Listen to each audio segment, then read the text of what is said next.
জলবায়ুটার একটা পরিবর্তন আইছে। বৃষ্টিও নাই দেশে, পানিও নাই, উৎপাদন নাই বলে নাকি, যার জন্য এই বস্তুটা কৃষকে এড়িয়ে দিছে আর কি। 10 কেজি সারে তার ওই ধান হয় না। আমাকে আসামের জলবায়ুতে বৃষ্টি হওয়ার কথা। অসমৰ কৃষকসকলে মূলতঃ জলবায়ুৰ ওপৰত নিৰ্ভৰ কৰি কৃষিকাৰ্য চলাই আহিছে। ৰাজ্যখনৰ কৃষকসকলে ধান খেতিৰ বাবে পৰ্যাপ্ত পানীৰ উৎস হিচাপে বৰষুণৰ পানীৰ ওপৰত নিৰ্ভৰ কৰিয়ে কৃষি কৰিবলৈ সাজু হয়। কিন্তু এইবাৰ কৃষি কৰিবলৈ সাজু হোৱা বৰপেটা জিলাৰ কৃষকসকলে এক অভূতপূৰ্ব সংকটৰ সন্মুখীন হৈছে। সাধারণত গ্রামের কৃষিজীবী মানুষ যারা আছে এগো করবে গেলে একমাত্র ভরসাটাই খেতিবাতি। গতিকে এককালীনভাবে কিছু মূলধন ব্যয় করলেও মানে ওই খেতিগুলো যদি মানে কিছু একটা মানে ফসল যে সঙ্গে পায় তখন ওই ফসলের উপর নির্ভর করে মানুষগুলো হয়তো চলবার মতনই হয়। এই যেটা আষাঢ় মাস যায় আর 4 থেকে 5 দিন আছে। আষাঢ় মাসের পহেলায় আলির বিধান মানে এই আলির বিধান ফালায় 30 থেকে 40 বা 45 দিনের ভিতরে, 40-45 দিনের ভিতরে ওই বিধানটা ওই আলিটা খেতে নেওয়ার লাগে। তাহলে আষাঢ়ের পহেলা ফালাইলে শাওনের অর্ধেকে খেতে নেওয়ার লাগবে। তাহলে শাওনের অর্ধেক আর 15 দিন, তাই শাওনের অর্ধেক, তাই আলি গালার পুরা টাইম। অপৰ্যাপ্ত বৰষুণৰ ফলত জিলাখনৰ বহু অঞ্চলত খৰাং সদৃশ পৰিস্থিতিৰ সৃষ্টি হৈছে। সাধাৰণতে এই সময়ছোৱাত কৃষকসকলে ধান খেতিৰ বাবে পথাৰ প্ৰস্তুত কৰি বীজ সিঁচা বা ভূঁই ৰোপণৰ কাম আৰম্ভ কৰে। অসমত সাধাৰণতে মাৰ্চ-এপ্ৰিল মাহৰ পৰাই বৰষুণ আৰম্ভ হয়। সেই বৰষুণৰ ওপৰতেই নিৰ্ভৰ কৰে খাৰিফ শস্যৰ উৎপাদন। কিন্তু পূৰ্বৰ তুলনাত এইবাৰ অসমত বৰষুণ পলমকৈ হোৱাৰ লগতে পৰিমাণত কমকৈ হোৱা পৰিলক্ষিত হৈছে। জলবায়ুটার একটা পরিবর্তন আইছে। হয়তো আগে যে সময় বৃষ্টি হওয়ার কথা মার্চ এপ্রিল থেকে হয়তো আমাকে আসামের জলবায়ুতে বৃষ্টি হওয়ার কথা, কিন্তু মার্চ এপ্রিল তো দূরের কথা, বর্তমানে একটু জুলাই মাস, আজকে 10 তারিখ, গতিকে টিল ডেট কোনো ধরনের বৃষ্টি বেদাল হয়তো হইতেছে না। এটা বিশেষ একটা অসুবিধা হয়েছে মানে আমাদের। এই সামনের টাইম পুরা হয়েছে, কিন্তু এখন চকে কোনো জায়গায় পানি নাই, বৃষ্টিও নাই দেশে, পানিও নাই, মাটির মধ্যে ঘাস হয়ে যাইতে রয়েছে। ওই ঘাস কবে বন কাটবো, কবে বন মাটিতে চাষ দিয়ে ঘাস পচাইবো, কোন দিনে বন আলি গাড়বো, খুব সমস্যা হয়েছে বর্তমানে এইবার। উল্লেখযোগ্য যে অসমৰ লগতে সমগ্ৰ ভাৰতবৰ্ষতেই এইবাৰ খাৰিফ শস্যৰ বীজ সিঁচাৰ পৰিমাণ লক্ষণীয়ভাৱে হ্ৰাস পাইছে। কেন্দ্ৰীয় কৃষি আৰু কৃষক কল্যাণ মন্ত্ৰণালয়ৰ তথ্য অনুসৰি 25 জুন পৰ্যন্ত দেশত খেতিমাটিৰ আওতাত থকা মাটিৰ পৰিমাণ যোৱা বছৰৰ একে সময়ৰ তুলনাত প্ৰায় 23% কম। আগে তো সময় মতন বৃষ্টি বতরালাই দিছে, কিন্তু আমরা খেতি বাতি করে ধরেন আমরা ভালো একটা পুঁজি আমাকে আল্লাহ আনবার দিছে, ঘরে জোগাড় দিয়ে, কিন্তু বর্তমানে আমাকে বৃষ্টি নাই, বতন নাই, সময় বস্তুর সময় আমরা পাই না, মিশিয়ে না, যার জন্য আমরা লাভ ওয়ারতেছি না। যার জন্য হেরে ভাবছি যে খেতি বাতি আর করব না, কিবা অন্য কিবা একটা ব্যবস্থা নিয়ে নেবো। এই খেতি বাতি করলে ধরেন আমার কখন মানে চলাটা জমবো আর কি। উৎপাদন নাই বলে নাকি, যার জন্য এই বস্তুটা কৃষকে এড়িয়ে দিছে আর কি। পূর্বের দিনের যেগুলা হয়তো কৃষিকর্মী বা কৃষিজীবী যেগুলা মানুষ ছিল বা ছিল, ওরা তো আসলে আপনার বৃষ্টির উপরে নির্ভরশীল আছে। যাই হোক, বর্তমান হয়তো কিছু জলসিঞ্চন ব্যবস্থা যেরকম পাওয়ার পাম্প মেশিন বা ইলেকট্রিক মোটর ইত্যাদি ইত্যাদি এগুলার জড়িয়ে করে হয়তো মানে যখন প্রয়োজন তখন যদি বৃষ্টি হয়তো না হয় তখন প্রয়োজনীয় কামহানি হয়তো কৃষকরা হয়তো চালিয়ে নেয় আর কি। ভাৰতীয় বতৰ বিজ্ঞান বিভাগৰ তথ্য অনুসৰি জুন মাহত বহু অঞ্চলত স্বাভাৱিকতকৈ প্ৰায় 40% কম বৰষুণ হৈছে।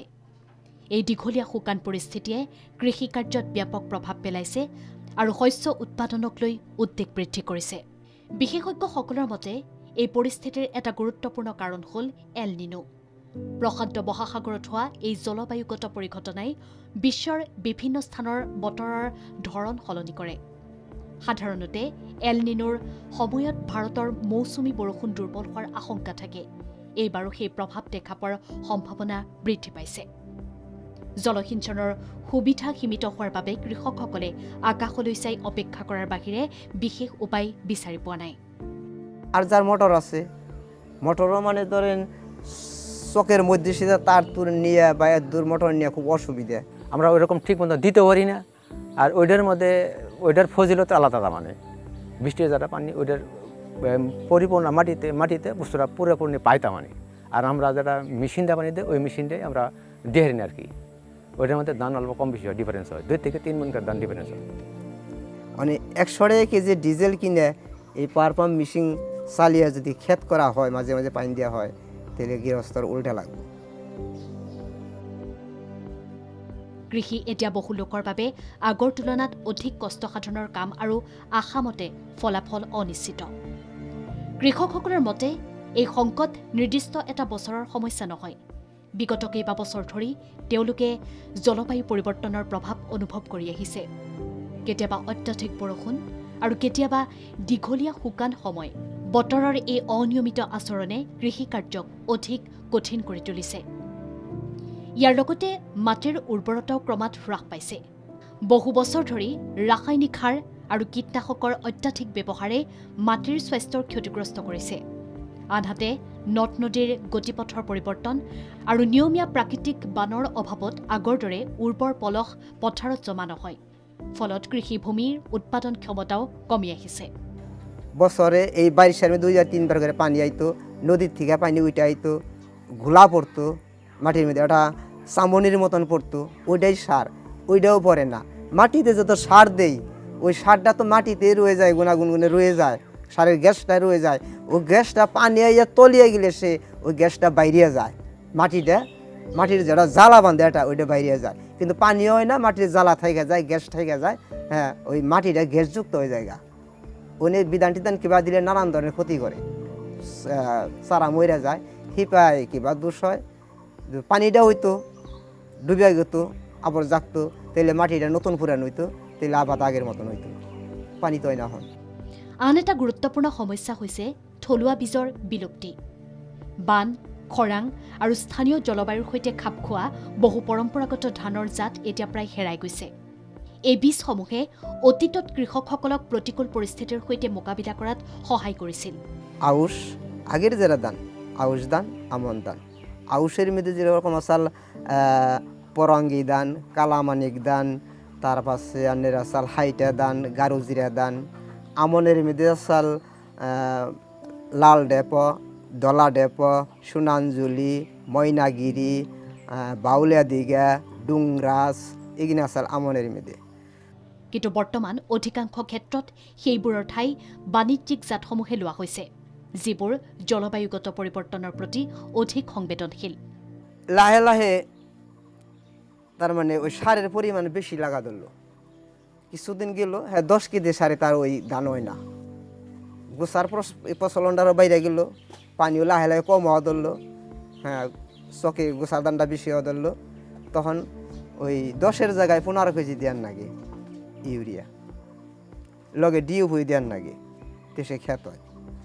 লাহে লাহে কিছুদিন যায়, ওখানে আবার গান্ধী পোকা ধরে চাটে, গান্ধী পোকার জন্য পয়জন দেন নাগে, আবার ওই ধান যখন কেউ থুর হয় ওই দিন সরা একটু ছোটো হইবার চায়, ওই টাইমে কী দেন নাগে, ভিটামিন দেন নাগে,